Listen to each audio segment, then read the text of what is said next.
याच्यात आहे ना. तर मित्रांनो कांदा लागवड चालू आहे. या कांद्याला आवायला अशी कांदा लागवड पद्धत राहते. मित्रांनो तुमच्याकडे झालं का नाही कांदा लावून? का कांदा लावायचं चालू आहे कांदा लागवड. आमच्याकडे रोप नव्हता शिल्लक, म्हणजे झालाच नाही रोप. पण हे आता आहे ना सासूरवाडीवरून रोप आणलंय. त्याच सासऱ्यानं द्यायला रोप, त्याचा उरला तर लावून. अशी कांदा लागवड चालली. या कांदा लावायला कोणाला तुला का? नमस्कार शेतकरी मित्रांनो. तर आज सकाळी चालू वावरात कांद्याचं रोप काल आणलेलं आहे, त्याला आवायचं. बेड पाडेला पा बेडा ना थोडं सपाट करतो, कारण पाणी चढणार नाही त्याच्यामुळे ना. इकडं पाठीमागं पा तुम्हाला दाखवतो मी. दाताळा आणि पावडी घेऊन आलो. तर आज हा 2-3 माणसा कांदा लावायला. तर घेतो कांदा लावून. तर चला दाताळ्यानं पावड्यानं ना हे बेड जरा सुधरवून घेतो तोंडा, आणि थोडंफार सपाट करीतो. कारण लय उत्साह ते मी वांगी लावायची हिसाबानं पाड्याला. पण ते थोडा रोप आहे ना, काही 4-5 बेड लागतील, तेवढं जरा सपाट करीतो कांद्याला. चला घेतो सपाट करून. तर मित्रांनो वाजला 10:30. केले सौर प्लेट चालू, पण नेमका त्याच्यावर सावली तिकडे झाडाचे कमी पाणीवर राहिलं. सकाळी तो जसा भिजवून ठेवला होता तसा. पा आल्या माणसा लावायला सुरुवात केली. अजून 1-2 माणसं यायची बाकी आहे. मग जेवता का मशार लावत राहिल्या काही कळना अजून. आंबल पाणी चाललं असेल त्यांचा रागाटून.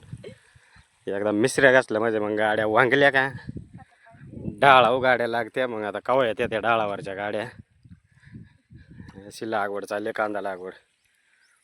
तर मित्रांनो स्पेशल जेव्हा बाहेर कामाधंद्याला शिट्टीतून त्यांना माहीत नाही राहतं कांदा लावता कसं काय, ते खास त्यांच्यासाठी व्हिडिओ हा. शेतकरी मित्रांना तर प्रत्येकाला माहीत राहतं कशी लागवड करता काय. त्या अशी एक काडी घ्यायची आणि 4-5-6 बोटाचा अंतर ठेवायचं त्याच्यात, आणि अशी लागवड करता कांद्याची. कुरडीतही लावता गाई ना, आणि पाण्यातही लावताय असं भातावानी. भात 7-8-10 काड्या घेता, एकच काडी घ्यायला लागते. इकडं तर डायरेक्ट डुबून जायला लागलं. पाणी जास्त साचलं वाटत ते तिकडं उकरून देतो जरासं, म्हणजे पाणी जाईल पटकन निघून. इकडं वाफाच खोल आहे त्याच्यामुळे पाणी साचत. रगट माणूस आलंय कांदा लावायला.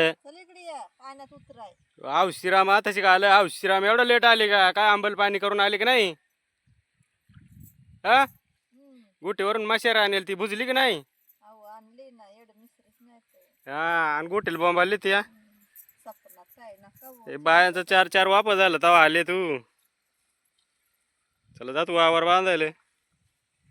चाराटाना नाही त्या दाताळ्या ना.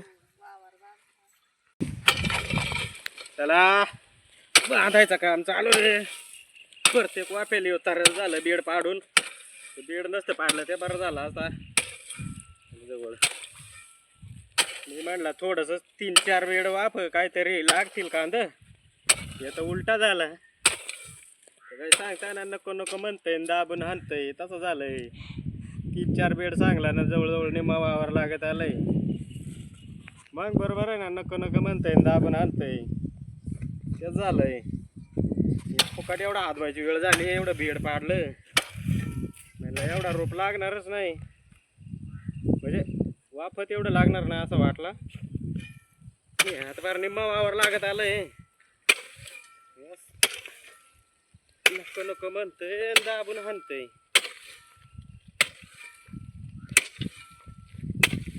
बारीक तर झालंय का बांधायला. प्रत्येक बेड तोडी तिंडायचंय निम्मा निम्मा निम्मा. जवळजवळ आता 12-12:30 वाजला. तो तिकडींचा मागाचा लांबणीच वापा ते मेहरालाय फाती अंगून. ते अंगून तो लावून झालंय. यांगचा पण एक लावून झालंय, आणि तिसऱ्याला सुरुवात आहे. पाण्याचा जरा प्रॉब्लेम आलता म्हणून मग गँग थोडी बसून राहिली ती. आता नंतर डायरेक्ट लाईटीवालीच मोटर डाळवली, वाफं फुल झालं. आणि इकडं गावाला वळवून याला आता गावाचा 3 वाफं राहिला, तेवढं भरायला तिकडं. तेवढं भरून झालं का बंद करायला लागेल. वराला बाऱ्यावर ठेवलंय, आज साळात दांडे मारले ना, मग त्याला कामाला कोतावलंय. म्हणजे उद्या आहे ना आपाक दप्तर घेऊन पाळणार साळात. पाय तिकडं पोरा घरी राहिले का त्यांना ना एकच शिक्षा, आईबापांबरोबर कामाला रेम सवायचे, नाही तर ते ना अशा गलुऱ्या घेता, गँग तयार करता, बंधाऱ्यावर जाता, भात शिजवून खाता. का रे बाम्या? हा, तो पायनं सुद्धा कांडावलंय आता. लाजला. चला पाहू किती वापर लागता. थोडासा रोप आहे आज ते तिकडे निंबाच्या बुडात पा, थोडासा राहिलंय. इकडं 3-4 वाप व्हा पाहिजे. पाहू काय होतं अजून. बाकीच्या याच्यात मग वांग्याचा प्रोग्राम आहे पेपरवर. असे होतील का तेवढं वाप भिजवेल? हा, होतील ना. 4 एक वाप झाला, म्हणजे 5 वाप झाला. इकडं पाठीमागचा एक धरून ते इकडींचा 4, अजून 3 भिजवून ठेवला. आणि इकडे एक 4था भिजायचा काम चालू आहे. आणि सोलरला आता भरपूर ऊन आलंय, भरपूर पाणी देऊ राहिले.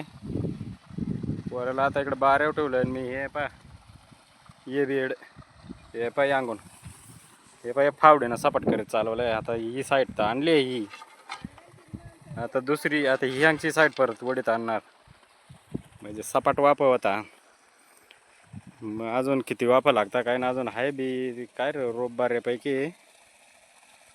आता दुपार रवत आले, आता जेवायचा प्लॅन वाटतो. माणसं सांगता भुकाही लागले, पोटाला जगायला लागेल सांग भाकर खाऊन.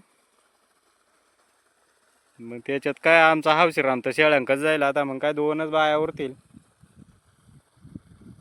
आता जराशी बंद करून टाकू मोटर लागला तर. बरं बंद करायला जाऊ का? एवढं वापा बांधून जा तू. 2:30 वाजत आला, मोटर बंद करून टाकले. आता माणसांना जेवायला सुट्टी द्यायची, तर तेवढा वापा घ्यायला तेवढा तो पुराच करणार त्या. मग जेवायला जाऊ. एकच वाप्यात तिघी आता लावायला बी लागल्या, तेवढाच पुरा करायचा एकच. तर मित्रांनो, आज अशी कांदा लागवड झाली, म्हणजे अजून बाकी आहे. अजून रोप आहे, उद्याच्याला 2-3 वापा लागतीलच. तर आता संध्याकाळ झाली. हा एक भिजेल वाफा लाव राहिल्या बाया.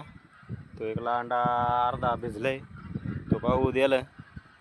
बायांचा सुट्टीची वेळ झाली, त्यांना स्वयंपाक पाणी करायला लागेल. कारण नुसतंच काम करून नाही चालणार, जगायला लागेल भाकर पाणी खायला. तर बायांना सांगतो आता घ्या सुट्टी करून. मित्रांनो, शेतकरी असाल, शेतकरी तर आहेच प्रत्येक, तर शेतकऱ्याची जाणीव राहते कशी मेहनत कष्ट करायला लागता. तर एक शेतकऱ्याला नक्की सबस्क्राईब करा, ज्यांनी सबस्क्राईब करेल नसेल त्यांनी. आणि लाईक पण करा आणि कमेंट पण करा, इतरांना व्हिडिओ शेअर पण करा.